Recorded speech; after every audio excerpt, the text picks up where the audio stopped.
Hi, this is Randy from Fridays Golf, and welcome finally to my 2017 What's in the Bag video. I'm sorry this video took so long, and as you can tell, it's late in the season, but this was a strange year for Fridays Golf. Strange good, but this was the first year that manufacturers actually started sending me equipment to either review or do golf shop videos on, so I started to get quite a collection in my basement, and I spent most of my time making the content and not a lot of time actually seeing if I wanted to play the equipment.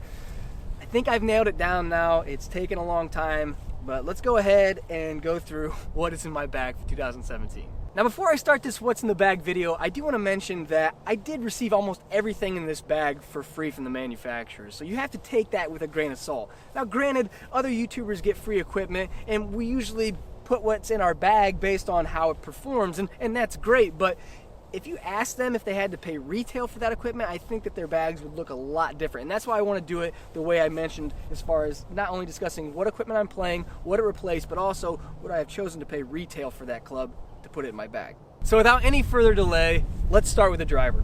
The driver I have in my bag right now is the Ping G400. It's just the standard G400.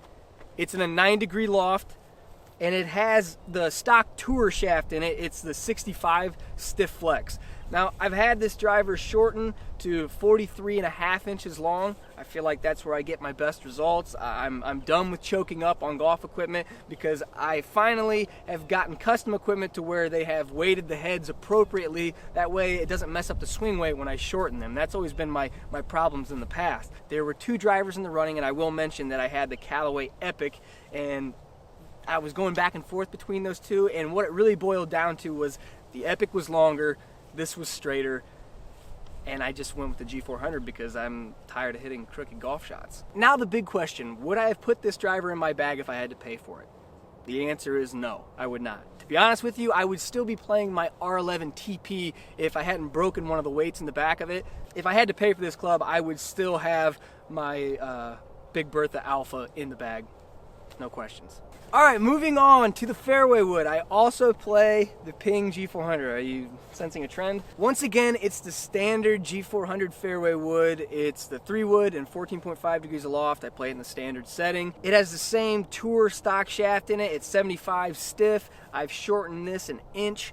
The G400, if you remember, replaced my M1, not the 2017 M1, but the previous model M1 fairway wood, and I loved that thing. It was a bombshell. I could hit that as far as I hit most drivers that I tested, but once again, when I cut that down to a length that felt good for me, I lost the head. I lost some of the swing weight. It did have an extra stiff shaft in it, and it was a little erratic at times. So the move into this was not so much performance-based, it was more of a feel-based. It was the fact that this felt a little bit better throughout the swing and throughout the transition.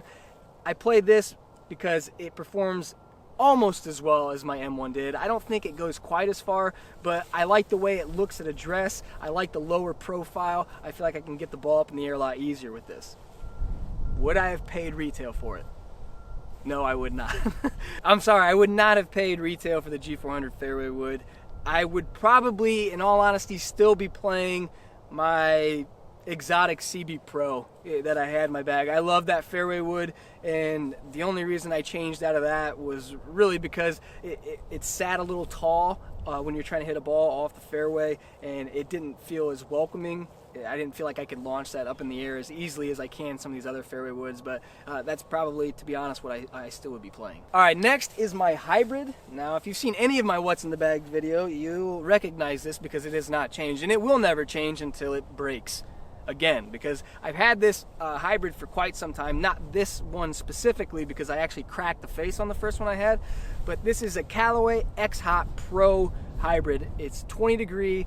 I have the Project X 6.0 stiff flex. Once again, I've cut this down an inch, and I've never found a hybrid that I like as much as I like this one. So I'm sad already for the day that I have to replace it. With this one, I don't have to ask the question, would I pay retail for it? Because I did. I paid for this club out of my own pocket. That one was all me. Alright, next on the list are my irons. I play the Ping iBlades. I know, it's like all Ping. The iBlades I play are a 1/2 inch short in length. They have a red color code, which now is different. Red is now just 1 degree flat. So the iron is 1 degree flat, 1/2 inch short. I had them put in custom, the NS Pro Modus 3 Tour 120. It's a steel shaft, it's stiff flex. I like the weight of this shaft, I like the way it performs. I feel like at impact it gives you even a little bit softer feel than say your dynamic gold shafts would. Now the irons that the eye blades replaced were actually my Mizuno MP15 irons, which I absolutely loved. I had no complaints on. I love the way they felt, I love the way they performed, I love the way that they looked. The reason I went with the eye blades was it was really a custom play. My MP15s were standard length. They felt a little long. I wasn't comfortable cutting them down because once again, it just throws off the swing weight, and I don't like packing lead tape on golf clubs. I think it looks hideous. And not to mention they had dynamic gold X100s in them, which is too much shaft for me now. I don't swing that fast. I don't want to swing that fast. And they also felt a little heavy. So at the top, it felt like during the transition, it kind of like pulled me along a little bit. So I went with something a little bit lighter, a little bit softer in flex, and I feel like it was the right move. Now, would I have paid retail for these eye blades? No, I would not have. I'm sorry, but $1,000 for a set of irons when all you're doing is really just, you know, putting a different shaft in there at a different length. You know, I would probably just have gotten the Mizunos reshafted, but since Ping gave me these and they're already built to my spec and I like the way they looked, I like the way they performed, I went ahead and replaced the Mizunos. If I had to pay for these irons, I wouldn't have them in my bag. I'd still have my MP15s. Next order of business are the wedges. These are the Ping Glide 2.0 wedges. They are the standard bounce on them. I play them in a 60 degree, 54 degree, and a 50 degree. Now I know that gapping doesn't quite make sense, but the reason I chose to do that is I wanted the 50 and 54 to blend full swing wise with the iron set, and then I went with the 60 because I've always had a 60 in my bag. I've enjoyed the versatility of a 60, and I tried the 58, and I just needed that extra 2 degrees. When you get short-sighted or you need to do something crazy, especially out at Beverly Hills, you need a 60 degree wedge. So it's got the AWT 2.0 wedge flex shaft. Now these Glide 2.0 wedges actually replace my Mizuno MP T5 wedges. Now I love my T5 wedges. There was nothing wrong with those other than the fact that the grooves were getting worn out. I play a lot at Beverly Hills with my dad, which is all wedges. I practice primarily with my wedges. So usually those are the first to go as far as the sharpness of the grooves. And I really think, you know, every 2 or 3 years you should replace wedges because you're going to start to sacrifice some of that green side spin, especially on half shots around the green and out of the longer grass. So these went in the bag primarily because the other wedges, they were getting dull, and I needed something that was going to give me a little bit more spin, and also I like the fact that they matched the specs of my irons. Now, would I have paid retail for these wedges? And the answer is yes. I would have paid retail for these Glide 2.0 wedges. I think for a cast wedge, it feels as soft as any forge that I've ever hit. I really don't notice a difference between these and the grain flow forged Mizunos I was playing before. I think that they get excellent green side spin. I think they feel and they perform and they look fantastic. So yes, finally, I would have paid retail for these wedges. All right, last but most certainly not least, my second favorite club in the bag behind the Callaway Hybrid, but it's slowly sneaking up on the #1 spot, is my Ping Karsten Answer 2 putter. This putter is easily the most custom club in my bag because I have adjusted almost every aspect of it to help fit my putting mechanics. So when I'm standing over a 6 or 7 foot putt, I've given myself the best opportunity to make that muscle memory stroke and put it in with this club. This putter is 31.5 inches long. Go ahead and put your short joke below. But what I did was I stood over a ball without any club in my hand. I just built myself into a comfortable posture. I built that off of muscle memory. I didn't have anything to guide me other than just standing over the ball. I let my hands drop, act like I was grabbing a club, and then we took a measurement of that length, and it was 31.5 inches. From there, we flattened the head 4 degrees, which is a gold color code. This was, once again, just to give me the most consistent results. I wanted the putter head to come through as square as possible. I don't like it when the toes up in the air or vice versa when the heel's up because that can create some pull and push issues.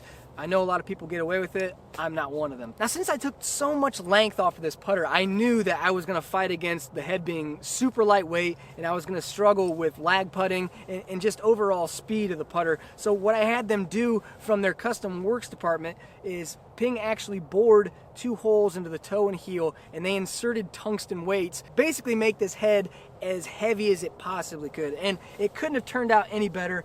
I'm infatuated with this putter. I absolutely love it. I'm struggling right now to even remember what this putter replaces because I'm so infatuated with it. Keep touching it. I think it was an Odyssey tank counterbalance that this replaced, and I haven't looked back since. Now the question on your mind, would I have paid retail for this putter? Yes, I actually did. I paid for all the custom work on this club, and I would do it again in a heartbeat because I feel like if you're gonna spend money on your golf bag, this is the piece of equipment that you should put the most time and most effort into making absolutely perfect for you. All right, so now that we've talked about all the clubs in my bag, I want to talk about the other equipment in my bag as well as the bag itself. I carry a Ping Hoofer bag. It has the Fried Eggs logo on the side of it there, and actually has my name on the back pocket.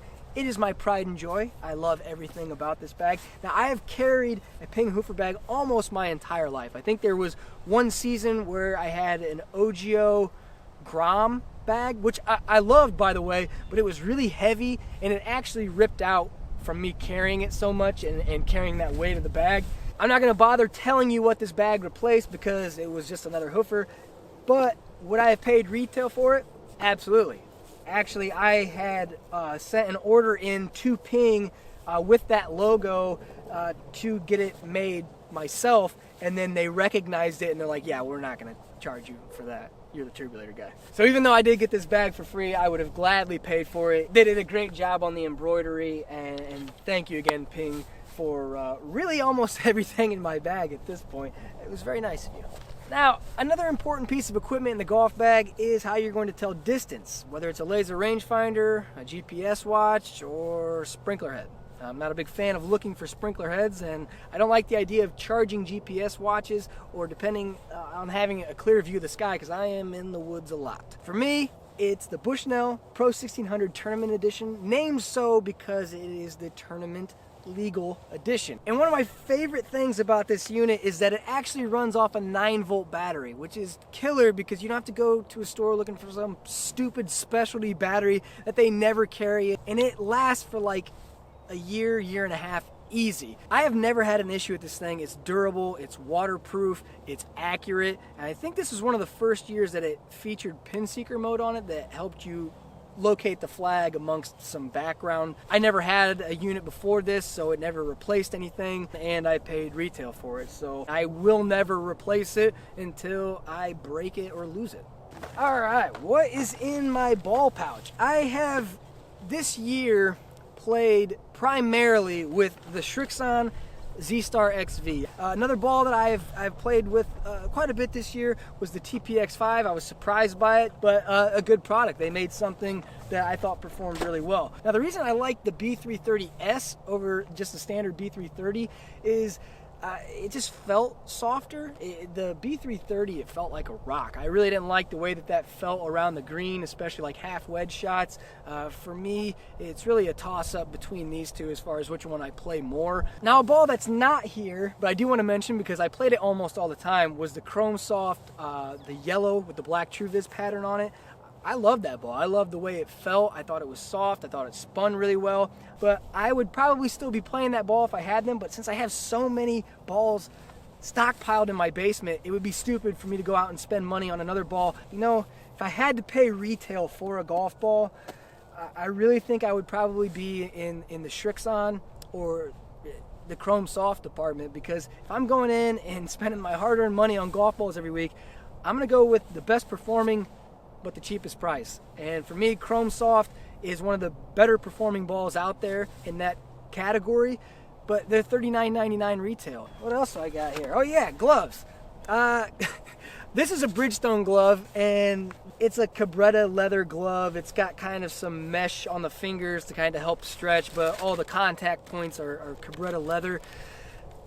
For me, gloves, and I hope that you guys are the same way, it's whatever's the cheapest. If it says Cabretta leather on it, that's what I get, and just the cheapest one I can find. Where I work at, we have kind of like a house brand that it's made in Indonesia, just like the rest of them are. It's Cabretta leather, and it's like a quarter of the price of like your FootJoy or Titleist gloves. For me, I've never understood that. Maybe it's just a brand thing where people like having a name brand, but if I have to pay for a glove, I will always buy our house brand at where I work, because it's inexpensive, and they're made of the same material, and they're super durable, and they last just as long. So it's kind of silly to me. Last but not least, my shoes. These are the Puma Titan Tour Ignite shoes. The name is long, and I'm not sure why they call them that, but these shoes have kind of ruined shoes for me, because until these, I didn't realize how much I hated tying my shoelaces. They have this kind of boa contraption on the side. I'm sorry for calling it that, but that's the only way I know to reference it. It's like the boa laces you'd see on the FootJoy shoes, where you just twist it to tighten it up, and then if you want to loosen it, you just click it back the other way, and the tongue pulls out. It's the most convenient thing ever, and I'm super lazy when it comes to putting my shoes on. I have ruined so many shoes by just shoving my heel through the back of them and caving it in, but you can see pristine heel condition. All right, so that wraps up my 2017 What's in the Bag video. Hopefully this gave you guys a little bit of insight to why each one of these clubs is in my bag, because they were free, but also the process and why and when I choose to replace equipment. I don't think I forgot anything. Oh, Frogger. Oh, I broke it. Frogger club brush. Broke. I can fix it. But thanks for watching. As always, thumbs up the video, subscribe to the channel. If you have any questions or comments, please put them down below. But until then, I will see you guys next time.